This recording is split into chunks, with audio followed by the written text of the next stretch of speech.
Ja, hallo, liebe Vierke da draußen. Mein Name ist der Zacharias, der Uli Bäumling. Ich mache jetzt schon seit über 16 Jahren die Forschungsbetreuung bei der Funke Rot-Wies von 1823. Und meine Aufgaben sind eigentlich immer jedes Jahr der gleiche.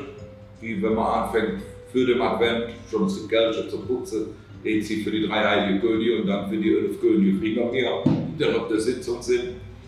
Ja, ich beobachte den Sitzungsablauf, sind so, dass die Jungs jetzt zu trinken kriegen und gucke dann, dass ich irgendwelche Informationen vom Vorstand in den Saal tragen kann und dann mit Informationen wieder zurückkomme.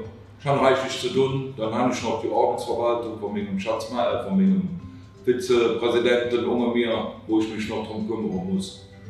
Und dann ist der Abend, wenn der vorbei ist, also um 2 Uhr sind die anderen alle fröhlich drauf. Ich fährt dann nüchtern noch was und gucke, dass für die nächste Sitzung alles wieder in Ordnung ist. Ja, dann blieb mir nur noch zu sagen, ich wünsche euch eine schöne und eine ruhige Adventszeit, eine glückselige Weihnachten und guckt mal gut in das neue Jahr und seht so, dass wir uns nächstes Jahr alle gesund auf der Straße sind.